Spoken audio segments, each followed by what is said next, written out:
उत्तर पूर्व के तमाम राज्यों असम, मेघालय, नागालैंड, मणिपुर, मिजोरम, सिक्किम, अरुणाचल प्रदेश, त्रिपुरा, जहां अपने प्राकृतिक सौंदर्य के लिए जाने जाते हैं, वहीं कृषि के क्षेत्र में भी अपना विशेष महत्व रखते हैं।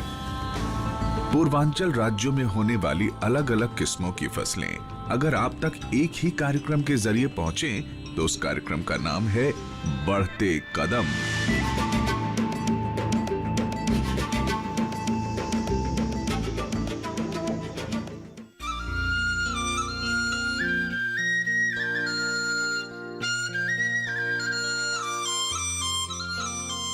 भारत के उत्तर पूर्व क्षेत्र को प्रकृति ने एक ऐसी अनुकूल जलवायु प्रदान की है जिस कारण यहाँ अनाज, फल और सब्जियों से लेकर कई प्रकार के मसाले आसानी से पैदा किए जा सकते हैं। यही कारण है कि मेघालय में कई प्रकार के मसालों की खेती की जाती है, जिनमें प्रमुख हैं हल्दी, अदरक, मिर्च और काली मिर्च।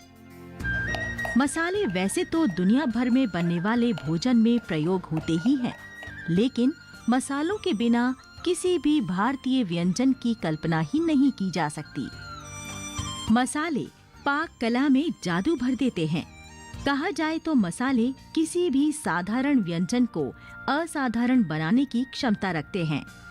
मसालों को भारतीय रसोई के दिल की धड़कन कहा जाए तो गलत नहीं होगा। मसाला यानी स्पाइसेस का खेती मेघालय में काफी हद तक होता है। वहाँ में मेघालय में जैसे मसाला का अदरक हो गया, टर्मरिक मतलब हल्दी हो गया, काली मिर्च हो गया, ब्लैक पेपर और धनिया जैसे कोरिएंडर, ये सब बहुत ज़्यादा होता है। जैसे हल्दी लकादंग वैरायटी जो है मेघालय में, उसका क्यूकुमिन कंटेंट सबसे ज़्यादा है।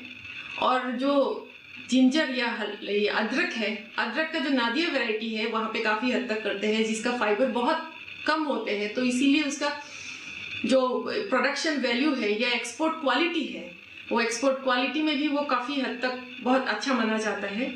धनिया हम पूरे उत्तर पूर्व भारत में हम सबको धनिया as a herb, as a medicinal plant और मसाला युक्त जैसे भी जो भी बोला जाए वो मिलते हैं, वो भी काफ़ी हद तक बहुत अच्छे होते हैं। और बाकी हो गया ब्लैक पेपर। ब्लैक पेपर का भी काफ़ी अलग अलग किस्मों या वैरायटीज मेघालय में पाया जाता है। क्या आप जानते हैं कि किस मसाले को मसालों का राजा कहा जाता है?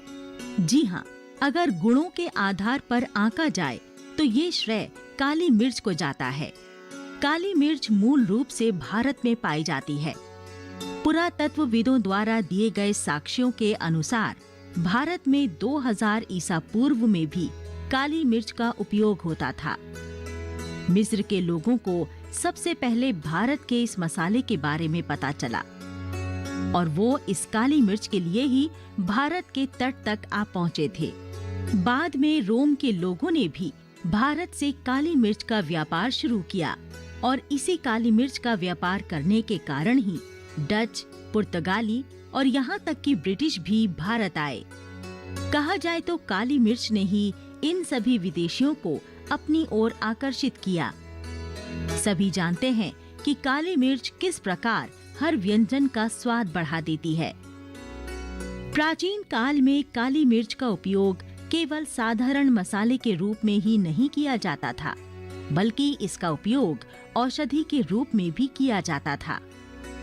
यहाँ तक कि प्राचीन ग्रीस में औषधीय विशेषज्ञ भी औषधि के रूप में काली मिर्च का उपयोग किया करते थे। मेघालय में काली मिर्च बड़ी मात्रा में उगाई जाती है। काली मिर्च का पौधा बेल रूप में बढ़ता है, इसीलिए इन्हें चढ़ने के लिए सहारे की जरूरत होती है। काली मिर्च की तरह एक और पौधा है धनिया। ये एक प्रकार की जड़ी बूटी है जिसका उपयोग मसाले के रूप में किया जाता है। मुख्य रूप से धनिये को इसके बीजों के लिए उगाया जाता है और इसकी हरी पत्तियों को व्यंजनों में स्वाद बढ़ाने के लिए करी के ऊपर काट कर डाला जाता है। दरअसल इसके बीजों और पत्तियों में एक खास तरह की सुगंध होती है जो व्यंजन में जान डाल देती है। फसल कटने के बाद धनिये की कटाई के दौरान बहुत अधिक देखभाल की आवश्यकता होती है, क्योंकि धनिये की कटाई इसके पूर्ण रूप से पकने के पहले ही की जानी चाहिए। धनिये में औषधीय गुण भी भरपूर मात्रा में होते हैं। भारत धनिये का एक प्रमुख उत्पादक देश है और मेघालय का इस उत्पादन में काफी बड़ा योगदान है। मिर्च भी भारत की महत्वपूर्ण फसलों में से एक है। मेघालय में मिर्च की खेती भी बड़े पैमाने पर की जाती है। भारत में मिर्च का उपयोग तरह तरह की चटनियों और करी बनाने में किया जाता है। मसालों के साथ साथ मिर्च से सॉस और इसका तीखा अचार भी तैयार किया जाता है। मिर्च में लाल रंग कैप्सेसिन की मौजूदगी के कारण होता है और तीखापन कैप्सेसिन के कारण होता है। कैप्सेसिन एक प्रकार का क्षार होता है जिसे औषधीय उपयोग के लिए मिर्च से भी निकाला जाता है। बड़ी इलायची मेघालय में उगाया जाने वाला एक और मसाला पौधा है। इसका उपयोग भी व्यंजनों में मसाले के रूप में होता है, जिससे भोजन का स्वाद कई गुना बढ़ जाता है। भारत बड़ी इलायची का उत्पादक देश होने के साथ साथ प्रमुख उपभोक्ता भी है, लेकिन फिर भी भारत से बड़ी इलायची का निर्यात भी किया जाता है। बड़ी इलायची मुख्य रूप से उप हिमालयी रेंज में उगाई जाती है, क्योंकि ये आर्द्र उपोष्ण कटिबंधीय और अर्ध सदाबहार पौधा है। इसे वार्षिक रूप से लगभग 3000 से 3500 मिलीमीटर वर्षा की आवश्यकता होती है और ये भी आवश्यक है कि इसका फैलाव भी पूरे क्षेत्र में हो। बड़ी इलायची समुद्र तल से 600 से 2350 मीटर की ऊंचाई वाले क्षेत्रों में पैदा होती है। क्योंकि इसकी पैदावार के लिए ठंडी जलवायु आवश्यक है और जहां तक मेघालय का प्रश्न है, तो मेघालय की जलवायु बड़ी इलायची की पैदावार के लिए बहुत ही अनुकूल है।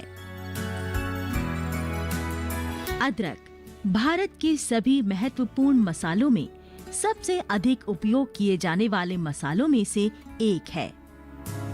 मेघालय में अदरक की खेती बड़े पैमाने पर की जाती है। कुछ लोगों की मान्यता है कि दुनिया में मसाले के रूप में अदरक की पहचान सबसे पहले की गई थी। अदरक की खेती मुख्य रूप से पहाड़ियों की ढलानों में की जाती है। अदरक की बुआई अप्रैल और मई के महीनों में की जाती है और कटाई नवंबर से शुरू होकर जनवरी तक जारी रहती है। लेकिन सबसे अच्छी बात यह है कि मेघालय में किसान खेती में किसी भी प्रकार के रासायनिक उर्वरक, कीटनाशक या दवाओं का प्रयोग नहीं करते हैं। यहाँ किसान 1 हेक्टेयर भूमि से औसतन 8 से 10 मीट्रिक टन अदरक की उपज प्राप्त कर लेते हैं। बुआई के बाद 210 से 240 दिनों में पूर्ण परिपक्व हो जाती है। इसीलिए मेघालय में किसानों की सबसे पसंदीदा नकदी फसल अदरक ही है, क्योंकि ये दूसरी सब्जियों की तरह खराब नहीं होती। इसे लंबे समय तक रखा जा सकता है और जब चाहे आवश्यकता पड़ने पर बेचा भी जा सकता है। मेघालय में अधिकतर जिस अदरक की खेती की जाती है उसे नादिया कहा जाता है, जो सभी किस्मों में सबसे अच्छी मानी जाती है। क्या आप जानते हैं कि हल्दी की किस किस्म को सबसे अच्छा माना जाता है? जी हाँ, वो है लाकाडांग हल्दी। हल्दी की इस किस्म का नाम लकडांग गांव के नाम पर पड़ा है, जहां इसे बड़े पैमाने पर उगाया जाता है। हल्दी को इसके औषधीय गुणों के लिए भी जाना जाता है। करक्यूमिन हल्दी में पाया जाने वाला मुख्य तत्व है, जो कई रोगों में स्वास्थ्य लाभ प्रदान करता है। लकडांग हल्दी में करक्यूमिन की मात्रा 6 से 7% के बीच होती है, जो सबसे अधिक है। जबकि हल्दी की दूसरी किस्मों में ये मात्रा केवल 2 से 3% होती है। मेघालय में आज मसालों की खेती में लगातार वृद्धि हो रही है। मेघालय के किसान भविष्य में और अधिक भूमि पर मसालों की खेती कर अपनी उत्पादकता बढ़ाने के लिए पूरी तरह संकल्पित हैं।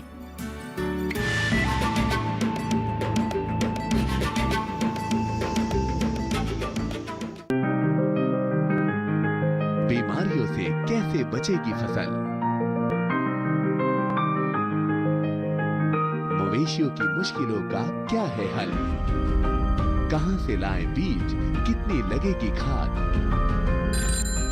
किसानों के हर फोन का विशेषज्ञ देंगे जवाब।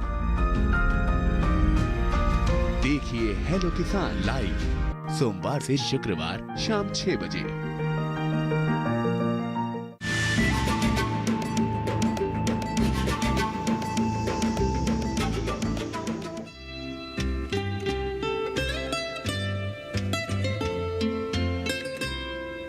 दिरांग अरुणाचल प्रदेश का बड़ा विचित्र और छोटा सा शहर है। यहीं पर इन खूबसूरत नजारों के बीच स्थित है ये बुद्ध गोम्पा।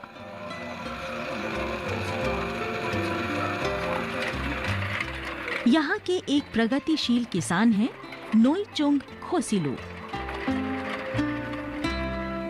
हम इनके पास में ही स्थित खेत पर गए। पहाड़ी क्षेत्रों में खेती करना आसान नहीं है, खासकर जब खेत में पत्थर बहुत अधिक हों। हमने यहाँ मजदूरों को पत्थरों को हटाते और खेत की सफाई करते देखा।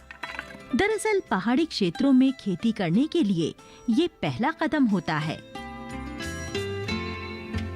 लेकिन एक बार जब पत्थर हटाकर क्षेत्र को साफ कर दिया जाता है, तो चट्टानों के नीचे जो भूमि निकलती है वो बहुत उपजाऊ होती है। ये सोइल जो है बहुत अच्छा है। यहाँ में जो भी प्लांट आप प्लांटेशन देगा ये बहुत अच्छा से ग्रो होता है, फ्रूटिंग अच्छा देता है। बेसिकली मैंने इसमें बहुत वैरायटी लगाया। ये परसिमम, ये घास परसिमम आपने देखा है, और मैंने ये चारों तरफ किनार किनार बाउंड्री में मैंने टिम्बर का घास लगा रखा है। तो वो कांटा का जैसे मतलब आदमी या जानवर उसको प्रोटेक्शन भी करेगा, प्लस इसका टिम्बर का ये कोलगेट पेस्ट भी बनाता है। अभी तो ऐसे बोल रहा है टिम्बर का होलसेल में मतलब अभी 700 रुपये पर केजी है टिम्बर का। तो इसलिए किनार में वो दो काम करता है, एक बेरा का भी काम करता है, इसका फिर सीडलिंग का भी हो जाता है। दो तीन काम उसमें आ जाता है। तो मैंने यहाँ में टिम्बर, परसिमम, ऑरेंज, कीवी ये सब वेराइटीज़ लगा रखा है। प्लस हमने अंदर में थोड़ा मोटर भी लगा रखा है, जहाँ में ये घास जो है बड़ा नहीं होता है तब तक के लिए हम इसको खाली नहीं छोड़ेगा।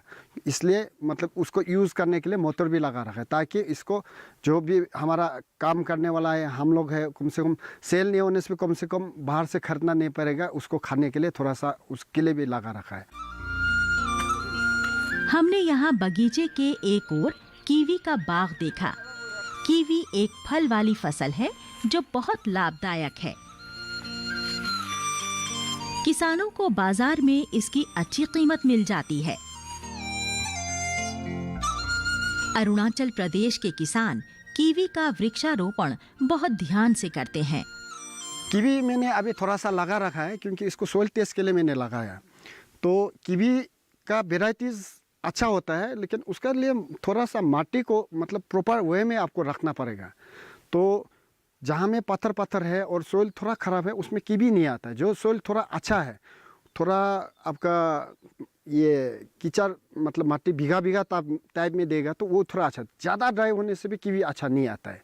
तो इसके लिए अभी कीवी लास्ट टाइम हमने देखा कीवी बहुत अच्छा हुआ है, लेकिन उस साइड में जहाँ में ज़्यादा ड्राई है, पत्थर है, उस साइड में थोड़ा कम होता हुआ। कीवी का आपका 2-3 पर्पस में अच्छा हो जाता है। कीवी का वाइन भी बना सकता है, कीवी का जूस भी बना सकता है, कीवी फ्रूट भी आप खा सकता है। तो कीवी बहुत अच्छा फ्रूट है कि मतलब आपका पूरा ठंडा रहता है। खोसिलू इसमें कई तरह की अंतर फसल पर जोर दे रहे हैं। यहाँ इनके खेत पर पहले से ही पेड़ लगाए गए हैं। परसिमम आप जो बना के जो ले आता है, तो basically horticulture government of Arunachal Pradesh horticulture department जो है उसका सीडलिंग भी देता है।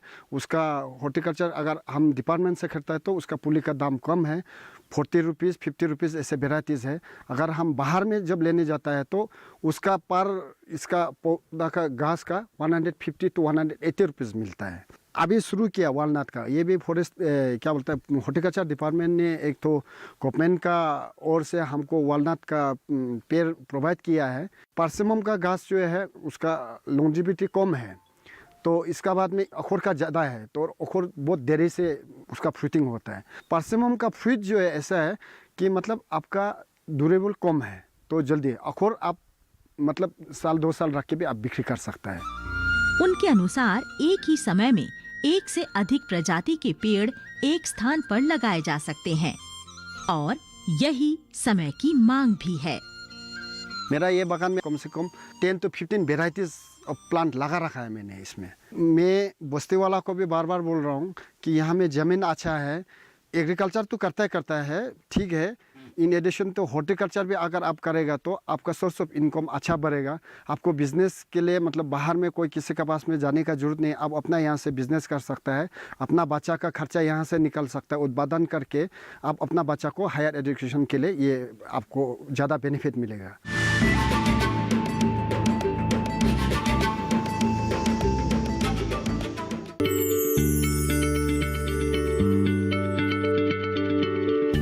क्या आप किसी बीमारी से परेशान हैं? चाहते हैं डॉक्टर की सलाह? तो हम हैं आपके साथ, बताएंगे आपको जीने की राह। समस्याएं आपकी, समाधान देश के मशहूर विशेषज्ञों के। घर बैठे बात करें देश के जाने माने डॉक्टरों से। हमारे लाइव प्रोग्राम स्वस्थ किसान में हर शनिवार शाम 6 बजे से 7 बजे तक।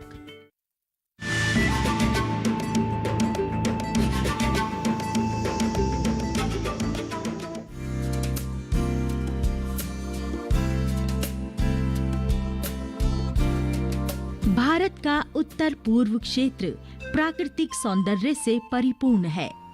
यहाँ हर ओर हरियाली ही हरियाली दिखाई देती है। इन्हीं पेड़ों में सबसे प्रमुख हैं सुपारी के पेड़, जो असम में उगाई जाने वाली वाणिज्यिक फसलों में से एक है। सुपारी की खेती चीन, बांग्लादेश, श्रीलंका और पूरे दक्षिण पूर्व एशिया में व्यापक रूप से की जाती है, लेकिन भारत दुनिया में सुपारी का सबसे अधिक उत्पादन करने वाला देश है।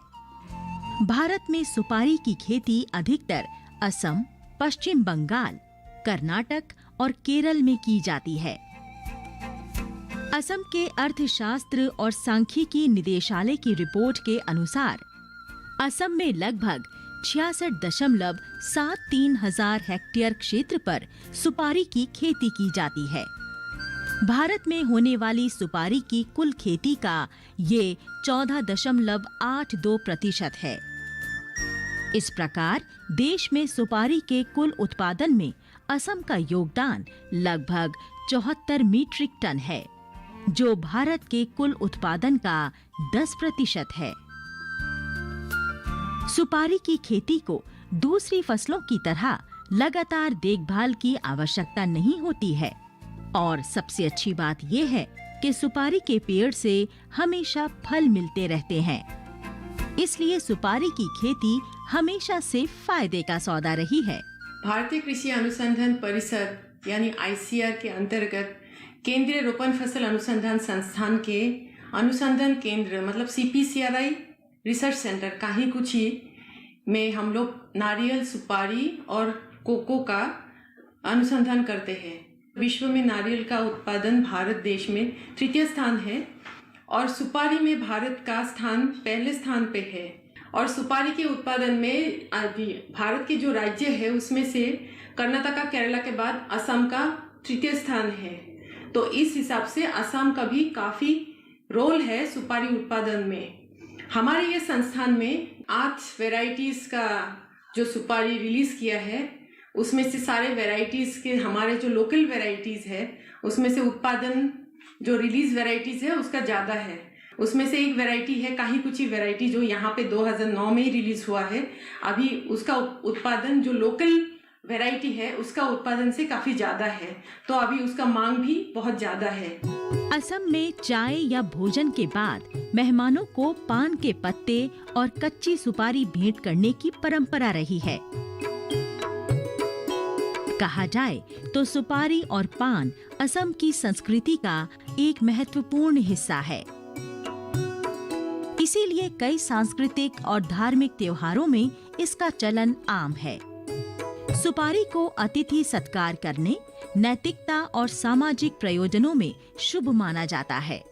उदाहरण के लिए, विवाह तय होने पर दुल्हन और दूल्हा के परिवारों के बीच सुपारी का आदान प्रदान किया जाता है। वास्तव में सुपारी के बिना असम में होने वाला विवाह अधूरा है। बिहू के त्योहार या दूसरे किसी धार्मिक समारोह में भगवान के प्रसाद के रूप में सुपारी का उपयोग होता है। सुपारी बागान का एक महत्वपूर्ण पहलू सुपारी की फसल का विविधीकरण है। कृषि विशेषज्ञों ने पाया है कि सुपारी के पौधों के बीच में 2.7 मीटर जगह छोड़नी चाहिए, जिससे केवल भूमि का 35% क्षेत्र ही उपयोग में आता है।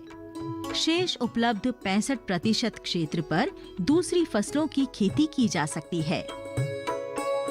सुपारी के पेड़ 10 से 15 मीटर ऊंचाई तक बढ़ते हैं।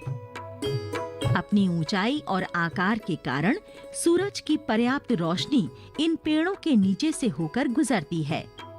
इसलिए सुपारी के बागान में छाया में उगने वाली फसलों की खेती आराम से की जाती है। वैज्ञानिक तरीके से अगर हम लोग साइंटिफिक वे में हम लोग सुपारी खेती करेंगे तो उसमें हम लोग के पास क्या है 9x9 फीट का एक वो जगह जो है, उस हिसाब से हम लोग को सुपारी का पेड़ लगाना है। उसके बीच में हम लोग को काफी जगह मिल जाता है जो वो रह जाता है, जिसमें हम लोग इंटरक्रॉपिंग या high density multi species cropping system बोल के एक है, वो मॉडल हम लोगों ने डेवलप किया। वैसे कई वेराइटीज है, कई ऐसे मॉडल्स हम लोग ने डेवलप किया है। एक मॉडल में हम लोग ये कर सकते हैं कि उसके इंटरक्रॉपिंग में आप सीजनल वेजिटेबल्स मतलब सब्जियां लगा सकते हैं, फूल लगा सकते हैं, अनानास कर सकते हैं। और इसमें हमारे संस्थान में एक मॉडल है जिसमें है अदरक है, हल्दी है, नींबू है, केला है और अनानास है। तो ऐसे मॉडल में क्या है, अगर हम लोग सिर्फ सुपारी का खेती करेंगे, 1 हेक्टर में हमको करीबन 2 लाख का इनकम मिल सकता है। लेकिन ये जो मॉडल है इसको बोलते हैं हम लोग अगर डबलिंग द फार्मर्स इनकम, अगर हमको किसानों का आय अगर दुगना करना है तो ये सब जो मॉडल हम लोग फॉलो करके इसको हम लोग दुगना कर सकते हैं। सुपारी की कटाई आमतौर पर सितंबर से जनवरी माह के बीच की जाती है। ये ताजी या सुखाकर उपयोग में लाई जाती है। सूखी सुपारी एक ना खराब होने वाली कृषि फसल है जिसे काफी समय तक रखा जा सकता है। सुपारी के प्रसंस्करण के लिए पहले कटाई की जाती है, फिर छिलका उतारकर इसकी गुठली निकाली जाती है। ये प्रक्रिया कटाई के 1 या 2 दिन बाद अपनाई जाती है, वरना ये कठोर हो जाती है और इसे काटना मुश्किल हो जाता है। गुठली निकालने के फौरन बाद इसे कम से कम 12 घंटों तक उच्च तापमान पर उबाला जाता है। गुठली निकालने के फौरन बाद सूरज की रोशनी में सुखाना भी एक अहम प्रक्रिया है। 100 किलोग्राम कच्ची सुपारी से लगभग 13 से 15 किलोग्राम सूखी सुपारी ही प्राप्त होती है। इसके बाद इन सूखी गुठलियों को बाजार में बेचे जाने के लिए पैक किया जाता है।